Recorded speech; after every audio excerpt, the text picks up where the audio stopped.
Pakistan versus West Indies का पहला test और तीसरा दिन टेस्ट मैच ही खत्म हो गया। ये हम कल बात कर भी रहे थे कि जिस तरह दूसरे दिन मैच इतनी तेजी से आगे बढ़ा है, वो लग रहा था कि तीसरे दिन मैच खत्म हो जाएगा। सो पाकिस्तान की तरफ से भी कोई इतनी खास बैटिंग हुई नहीं तीसरे दिन। मतलब कम से कम हम उम्मीद कर रहे थे कि आके एटलीस्ट 100-150 रन तो कम से कम होंगे ना। वो ऐसा हुआ नहीं है। सिर्फ आई थिंक 50 रन हो सके थे। 105 रन हमने पहले बना लिए थे और हम 157 रन पे आउट हो गए थे। पाकिस्तान की तरफ से कोई इतनी खास बैटिंग हुई नहीं। हो सकती थी बेहतर, बट ऐसी विकेटों पे ये चीज़ें होंगी जो हम पहले भी बात कर चुके हैं। पहले देखते हैं कि आज हुआ क्या पूरे दिन में। पाकिस्तान की दूसरी इनिंग थी और कामरान और सऊद बैटिंग कर रहे थे। अब सऊद आते पहली बॉल पे आउट हो गए थे। सॉफ्ट डिसमिसल था आई थिंक। और कामरान ने थोड़ी सी बैटिंग की, 27 रन उन्होंने बनाए, डिफेंस काफ़ी किया, 66 बॉलें खेली, 40 का स्ट्राइक रेट था, 4 चौके लगाए उन्होंने। और मोहम्मद रिजवान भी जल्दी आउट हो गए थे आते ही, और 2 रन वो भी बना सके। फिर सलमान की और कामरान की पार्टनरशिप लगी थी जिसमें कामरान ने 27 रन बनाए और सलमान ने 14 रन बनाए। फिर वो भी आउट हो गए और सलमान एंड तक खड़े रहे थे। फिर भी लास्ट विकेट जो गिरी थी वो सलमान की गिरी थी और नुमान आए, वो भी जल्दी फिर आउट हो गए। 9 रन उन्होंने बनाए, साजिद ने 5 रन बनाए और खुरम फिर रन आउट हो गए। फिर अबरार नॉट आउट थे और 12 एक्स्ट्रा थी। इस तरह हम 157 पे ऑल आउट हो गए दूसरी इनिंग में 47वें ओवर में। थोड़ा सा मैं कहूँगा कि थोड़ा सा ना अब हमें ना इस चीज़ के लिए भी प्रिपेयर रहना चाहिए कि कहीं दफ़ा ना हमें ये पड़ भी सकती है अपने ऊपर। क्योंकि हमें यहाँ पे थोड़ा सा ये देखना कि अब यहाँ पे हमें किस चीज़ ने फ़ायदा दिया है। टेस्ट मैचेस में मैं हमेशा कहता हूँ कि पहली इनिंग की जो लीड है ना, वो आपको मैच जितवा देती है। तो यहाँ पे बिल्कुल ये बेहतरीन एग्जाम्पल है उस चीज़ की, ये मैच। और वो जो पाकिस्तान की पहली लीड थी ना, उसकी वजह से ही पाकिस्तान ने 250 का टारगेट दिया। और अब यहाँ पे अगर आप देखें तो हमारा 67 पे पहला आउट हुआ था, 89 पे दूसरा आउट हुआ। शुरू में उन्होंने अच्छी पार्टनरशिप लगाई दोनों ने। फिर 106 पे तीसरा आउट हुआ। फिर उसके बाद 109 पे चौथा आउट, 113 पे पांचवा आउट, 132 पे फिर छठा आउट होता है, 142 पे सातवां आउट, 150 पे आठवां आउट, 154 पे नौवां आउट और 157 पे 10वां आउट होता है हमारा। ये थोड़ा सा हमें देखना है कि इस तरह से कोलैप्स नहीं करना। क्योंकि ठीक है, ये मैं ये कहूँगा कि ये चीज़ें होंगी, बट आई थिंक थोड़ा सा देखना कि हम थोड़ी थोड़ी ना पार्टनरशिप लगाते जाए हर विकेट में। अगर ऐसा ट्रैक भी हम बनाते हैं, हाँ, बैट्समैन की तरफ से ना एटलीस्ट एक दो बैट्समैनों की तरफ से ना हमें 50 रन चाहिए ऐसी इनिंग्स में। बाकी फिर अपना ऐड करें, अपना अपना थोड़ा थोड़ा 20-25-30 रन बनाए, ताकि हम एटलीस्ट ऐसी विकेटों पे 300 तक पहुंचे, 250-300 तक कम से कम पहुंचे। और फिर उसके बाद अगर बात करें तो वेस्ट इंडीज़ की जो बॉलिंग थी दूसरी इनिंग्स में, मोती ने एक आउट किया, तकरीबन 12 ओवर उन्होंने किए। सील्स ने 10 ओवरों में 37 रन दिए, कोई आउट नहीं किया। और सिंक्लेयर ने 5 ओवरों में 16 रन दे के कोई आउट नहीं किया। 7 आउट किए वेरिकन ने, जिसने आई थिंक मेरे ख्याल से पहली दफ़ा उन्होंने 5 आउट किए। मेरी कमेंटेटर आई थिंक ये कह रहे थे। 7 आउट उन्होंने किए, अच्छी बॉलिंग कर रहे थे। 18 ओवरों में 32 रन दिए, 3 मेडिन थे, तकरीबन 1.25 की इकोनॉमी थी। और कीवम जो भी है, केविम हॉडगे या हॉज ने 2 ओवरों में 13 रन दिए। ये सूरत हाल थी वेस्ट इंडीज़ की बॉलिंग की। फिर उसके बाद जब वेस्ट इंडीज़ बैटिंग के लिए आता है तो अच्छा, ये भी स्टार्ट ज़रा बेहतर ही करते हैं। मतलब ब्रैथवेट भी 12 रन बनाता है, लुइस भी 13 रन बनाता है। अब ये देखें हम इस मैच में बात क्या कर रहे हैं, हमारे स्टैंडर्ड्स कितने लोग हैं अगर बैटिंग को हम देखें तो, कि हम बात कर रहे हैं कि 12 रन 13 रन अच्छा स्टार्ट है। क्योंकि इस मैच में ऐसे हो रहा था कि बिल्कुल खड़ा होना मुश्किल था। आपको याद है कि जब रिजवान ने प्रेस कॉन्फ्रेंस की थी तो उसने कहा था कि यार यहाँ पे ना 50-60 रन भी बनाना ना बहुत मुश्किल काम है। वो चीज़ इस मैच में नजर आई है बिल्कुल। और खैर उसके बाद काटी भी आउट हो जाते हैं, हौदगे भी आउट हो जाते हैं। उसके बाद फिर पार्टनरशिप लगती है एथनेस की, और एथनेस के साथ पार्टनरशिप लगती है आई थिंक ग्रीव्स के साथ उसकी थोड़ी सी पार्टनरशिप लगती है, जिसकी वजह से ना वो थोड़ा सा ना मतलब एथनी 55 रन बनाते हैं 68 बॉलों पे। और सो हाँ ठीक है, 68 बॉलों पे और 7 चौके लगाते हैं और 80 का स्ट्राइक रेट है। अब यहाँ पे आपको ये चीज़ें देखनी पड़ेंगी कि बैट्समैन को ना थोड़ा सा अटैक करना पड़ेगा, आपको इसी स्ट्राइक रेट के राउंड अबाउट रहना पड़ेगा, 80 के 75-80 इतना स्ट्राइक रेट रखना पड़ेगा ताकि रन्स होते जाए जहाँ पे आपको रन्स मिले, क्योंकि यार रन्स हो सकते हैं कई दफा। मैं आपको एक चीज़ बताता हूँ, आपने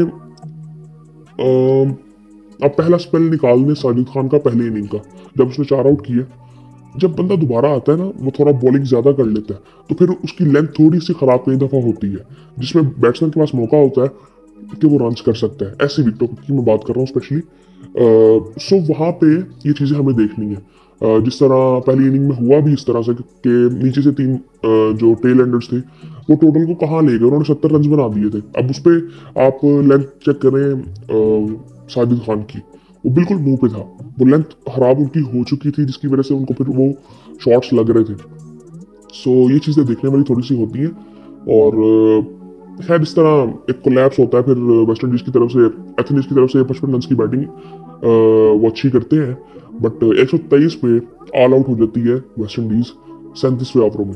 सो इनका फॉल ऑफ विकेट अगर देखें तो पहली विकेट गिरती है 16 रन पे, दूसरी 26 पे, तीसरी 32 पे, चौथी 37 पे, पांचवी 54 पे, फिर 95 पे गिरती है। तो फिर ये एक पार्टनरशिप थी जिसकी वजह से वो थोड़ा आगे खींच के ले गए थे।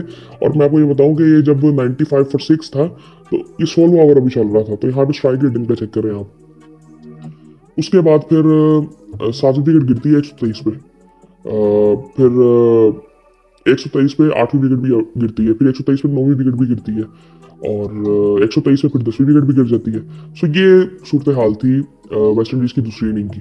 पाकिस्तान की बॉलिंग की अगर बात करें तो साजिद खान ने 5 आउट किए थे, जिन्होंने पहली इनिंग में 4 आउट किए थे। सो ये इसी तरह से चल रहा था कि एक इनिंग में 5 आउट करते हैं नुमान, एक इनिंग में साजिद।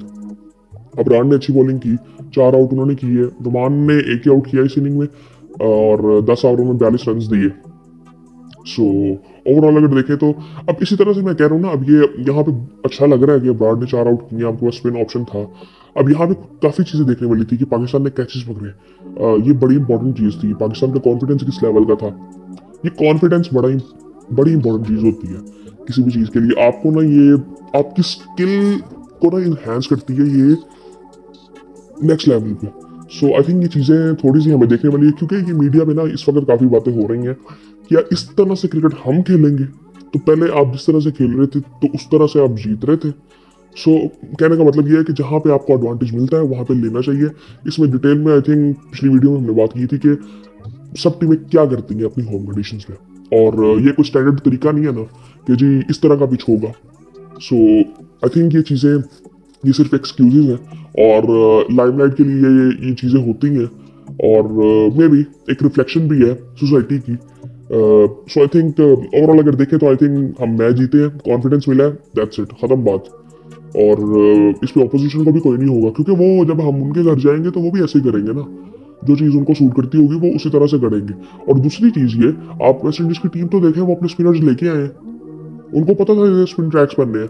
मैं तो कहता हूँ कि अगर हमारी स्ट्रेंथ इसके अलावा, ये तो अभी हमें पता चला है कि जी हमारे 2 बॉलर्स आउट करके दे रही, ये मैं ये नहीं कहूँगा कि इस वक्त ये सिर्फ हमारी स्ट्रेंथ ही है। मैं भी कहता हूँ हमारी जो बैटिंग की जो बैकबोन है ना, वो बैटिंग लाइनअप देखें आप कि बाबर है उसमें, आपको नजर आता है, आपको सऊद नजर आता है, इतने स्ट्रॉन्ग बैट्समैन नजर आते हैं आपको, वो बैकबोन है। मोहम्मद रिजवान को आप देखें जो रेगुलरली आपको वहां पे नजर आते हैं तीनों फॉर्मेट्स में, ये बैकबोन है आपकी। आपकी वो बैटिंग तो काफी अरसे से हमारी बड़ी जबरदस्त चल रही थी, बट वही बात आती है कि मैचेस और टूर्नामेंट्स आपको बॉलिंग जितवाती है, और बॉलिंग अच्छी नहीं हो रही थी पिछले कुछ टाइम में।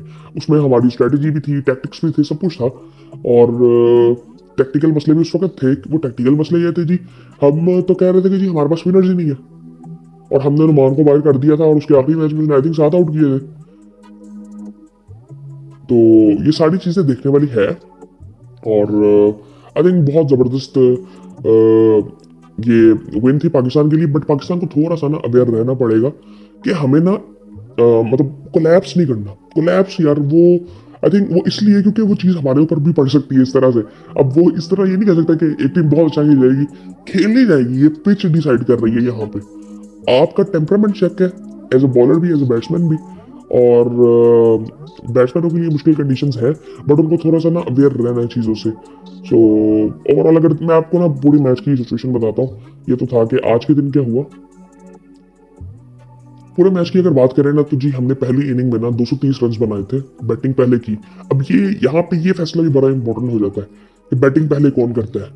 सो लेकिन मुझे था कि यहाँ पे अगर हम सेकंड बैटिंग करते तो जीत तो सकते थे, बट आई थिंक मुश्किल हो जाती कि आपको पता ही ना होता कि मतलब एक वो टारगेट का प्रेशर आ जाता आप पे। तो ये सारी चीजें थी।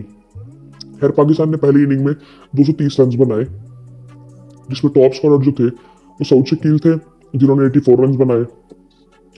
157 बॉलों में 53 का स्ट्राइक रेट था उनका, 6 चौके थे, तो सो उन्होंने भी मिस किया। फिर उसके साथ रिजवान ने 71 रन बनाए, 71 रन। सो 133 बॉलों पे उनका भी तकरीबन 53 का स्ट्राइक रेट था, 9 चौके उन्होंने भी लगाए। सो इनकी बदौलत हम लोग 230 रन तक पहुंच गए थे, क्योंकि अब ये ऊपर टॉप 4 में देखेंगे वो भी एक कोलैप्स था। फिर इनके बाद अगर देखेंगे तो वो भी एक कोलैप्स था, बीच में साजिद ने 18 रन बनाए, वरना हम 200 पे आउट हो रहे थे। सो बॉलिंग की अगर बात करें पहली इनिंग की, तो वेस्ट इंडीज की तरफ से सील्स ने 3 आउट किए थे, जो कि फास्ट बॉलर है, और 3 आउट किए थे वेरिकन ने, जिसने 7 आउट किए दूसरी इनिंग में। तो 10 आउट उसने कर दिए इस मैच में, और 2 आउट किए थे सिंक्लेयर ने, और 1 आउट किया था मोती ने। सो मुझे जो एक इंटरेस्टिंग चीज लगी है ना कि वेस्ट इंडीज की बैटिंग, मतलब उनके काफी नीचे तक यार बैटिंग, वो लगता है कि वो बैट्समैन बैटिंग कर लेते हैं। है हालांकि उनकी टेल को देखें, मोती को देखें, मोती की तकनीक काफी बेहतर थी। वेरिकन की वो बैटिंग वो कर रहे थे, कोशिश कर रहे थे कि वो तकनीक भी उनकी बेहतर ही लग रही थी जनरली हम जो बॉलर्स की तकनीक को देखते हैं तो। सो फिर वेस्ट इंडीज बैटिंग के लिए आता है, तो वेस्ट इंडीज 137 पे ऑल आउट हो जाता है। अब 137 में भी 70 रन नीचे से आके टेल एंडर्स बनाते हैं, जिसमें सिंक्लेयर हैं, मोती है, वेरिकन है, सील्स है। सील्स ने 22 रन बनाए 13 बॉलों में, ये 80 रन हो गए ये वाले।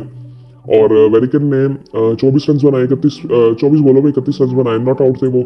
मोती ने 19 रन बनाए 25 बॉलों में, 11 रन बनाए सिंक्लेयर ने। सो ये टॉप स्कोर था इनका नीचे से, ऊपर सारा कोलैप्स किया था। सो ये चीज यहाँ पे देखने वाली है। अब यहाँ पे देखें तो 66 पे 8 आउट थे, 51 पे 7 आउट थे। सो उसके बाद ये पार्टनरशिप 137 तक पहुंचाती है, इनकी छोटी छोटी पार्टनरशिप। सो इसी तरह से ना ये देखें, अब यहाँ पे ये सारी चीजें नजर आ रही हैं कि इन्होंने 30-30 रन जोड़े हैं, तो ये कहाँ पे पहुंच गए। सो 70 रन का फर्क पड़ गया। तो वो 70 रन की लीड होती तो वो 300 से ऊपर रन की लीड हमारी ऑटोमेटिकली हो जाती। सो उसके बाद अगर देखें तो साजिद खान ने 4 आउट किए थे, 5 आउट किए थे नुमान अली ने पहली इनिंग में, 1 आउट किया था अबरार ने, और खुरम शहजाद ने 1 ही ओवर किया था। सो उसके बाद पाकिस्तान जब बैटिंग के लिए आया तो पाकिस्तान ने फिर टॉप ऑर्डर ने अच्छी बैटिंग की। शान मसूद ने 50 रन बनाए। अब बड़ी इंपॉर्टेंट इनिंग थी वो, 52 रन जो उसने बनाए थे वो बड़ी इंपॉर्टेंट इनिंग थी। और यहाँ पे सबसे इंपॉर्टेंट चीज़ है स्ट्राइक रेट, 75 का स्ट्राइक रेट था उनका। तो ये हमें इस चीज़ को क्रेडिट देना चाहिए, हम लोग नहीं करते ये छोटी छोटी चीज़ें, कि वो कितनी इंपॉर्टेंट इनिंग थी वो वाली। हुरैरा ने 29 रन बनाए, और आई थिंक अभी इसको बहुत कुछ प्रूव करना है, और अगले मैच में इसको कोई बड़ी इनिंग आई थिंक खेलनी पड़ेगी कि एटलीस्ट 50 रन, 50-60-70 रन बनाने पड़ेंगे पर inning I think. So I think एक अच्छी वो एक आई थिंक ये इसलिए भी ज़रूरी है, कॉन्फिडेंस के लिए ज़रूरी है कि सबने परफॉर्म किए। सो अब इनकी तरफ से भी चाहिए, बाबर की तरफ से भी हमें स्कोर तो चाहिए यार। क्योंकि मैं पहले भी बात कर रहा था कि अगर यहाँ पे बाबर को खिलाना है तो बाबर को स्कोर रन्स करने पड़ेंगे। वो इसलिए क्योंकि बाबर के कॉन्फिडेंस के लिए ज़रूरी है। अब पूरी टीम के कॉन्फिडेंस की बात करें तो वो बहुत बेहतरीन है, but Babar personally in batting I think थोड़ा सा उसको देखना पड़ेगा। मैं पहले भी बात कर चुका हूँ कि उसको अपनी कुछ शॉट्स डेवलप करनी पड़ेंगी, सो ताकि वो ये कर सके। और उसके बाद अगर देखें तो 157 रन हमने दूसरी इनिंग में बनाए। उसके बारे में हम बात कर चुके हैं क्या किस तरह से कोलैप्स किया था, बट आई थिंक हमें इस तरह से कोलैप्स नहीं करना। और 7 आउट किए फिर वेरिकन ने दूसरी इनिंग में। फिर वेस्ट इंडीज जब आती है तो उनका भी कोलैप्स होता है, जिसमें एक अच्छी इनिंग खेलते हैं एथनेस 55 रन बनाते हैं वो तकरीबन 80 के स्ट्राइक रेट से। सो 123 में वो ऑल आउट होते हैं, 5 आउट करते हैं। साजिद खान जिन्होंने 4 पहले इनिंग में किए थे, 4 आउट करते हैं। अबरार अहमद अच्छी बॉलिंग की उन्होंने, फील्डिंग बहुत ज़बरदस्त, आगा ने बड़े ज़बरदस्त कैच पकड़े, नुमान अली ने 1 आउट किया था। सो ये सूरत हाल थी ओवरऑल अगर देखें तो। आई थिंक बड़ा ज़बरदस्त मैच हम जीते हैं। बाकी 3 दिन में मैच खत्म हो गया था, तो फिर उम्मीद करते हैं कि आने वाले टाइम में भी हम इसी तरह से खेलते रहें। सो फिर मुलाकात होती है आपसे।